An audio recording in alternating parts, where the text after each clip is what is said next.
Goddag, mit navn er Claus Søgren Hansen. Jeg er 35 år og familiefar til 4. Jeg har valgt at fortælle om emnet en ligning med én ubekendt. Til daglig der arbejder jeg for ingeniørfirmaet COWI. Hos COWI går logik og kreativitet hånd i hånd, og der går sjældent en dag, hvor vi ikke bruger matematik i hverdagen.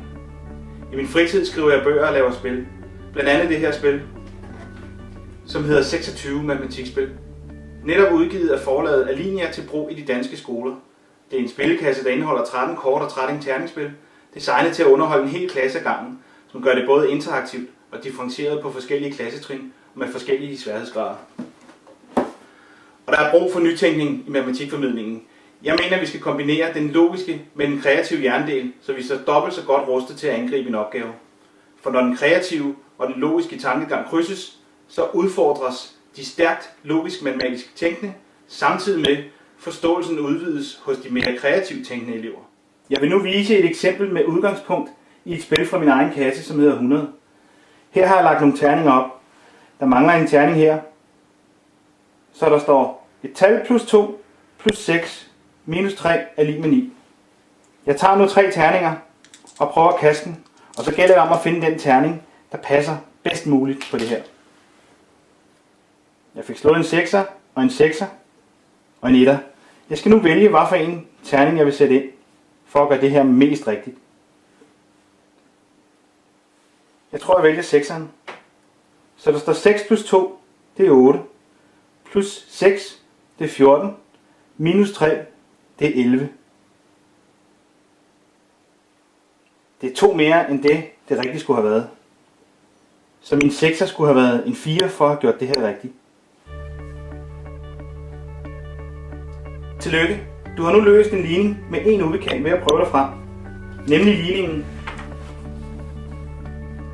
x plus 2 plus 6 minus 3 er lig med 9. Nu kan vi så gå videre og løse ligningen teknisk-matematisk. Eliminere frygten for x og y'er og få først en fornemmelse for et resultat. På den måde står man ikke ved store ligninger med et resultat, som man ingen idé har om er rigtigt eller forkert. Jeg løser den nu. Vi lader x'et blive på den ene side af lighedstegnet. Vi flytter totallet over. Plus 2 bliver så til minus 2. Plus 6 bliver så til minus 6. Minus 3 bliver så til plus 3. Og 9-tallet, det bliver stående. Nu står der så, x er lige med 9 minus 2 minus 6 plus 3. 9 minus 2, det er 7.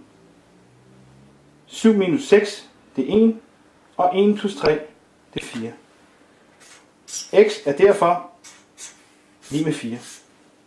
Jeg vil nu igen vise et eksempel med udgangspunkt i et spil fra min egen spilkasse, kaldet Kort Sudoku. Jeg har lagt en 9'er med et lighedstegn foran. Det er så løsningen på en opgave. Hvad kan opgaven være? Det kunne fx være 3x3. Men nu vil jeg prøve at udbygge opgaven lidt. Nu står der et eller andet plus 4 er lige med 9. Hvad kan et eller andet være? Du har ret. Det skal være 5. For 5 plus 4, det er lige med 9. Du har nu igen løst en ligning med en ubekendt. Nemlig ligningen x plus 4 er lige med 9. Og igen løser vi den hurtigt ved at sige, vi holder x'erne på den ene side af lighedstegnet. Ikke engang skriver vi 9-tallet først. Plus 4, når vi flytter det over på den anden side, bliver til minus 4. Nu står der så, x er lig med 9 minus 4. Og 9 minus 4, det er 5. X er lig med 5. Disse 2 eksempler med kort og terninger er ment som et simpelt princip, som skal laves med andre. Først skal vi have det sjovt med leg og læring, så vi får en fornemmelse for matematikken bag. Og først herefter skal vi fordybe os i den tekniske del af matematikken. For det hæver motivationen til at lære og gør matematikken lettere at forstå, også ved hjælp af berøringen og det billedlige. Altså en kreativ nytænkning af matematikformidlingen. At udfordre kreativ matematisk tænkning og gøre det på en interaktiv måde er et rigtig godt supplement til dagligdagens matematikbøger. Mange vil opleve, at de helt glemmer det matematik, de har med at gøre, og være motiveret på en anden måde i hverdagens matematikundervisning. Eller som en elev i 9. klasse sagde til mig, jeg vidste slet ikke, det var en ligning, jeg lige lavede. Det var da nemt. God fornøjelse.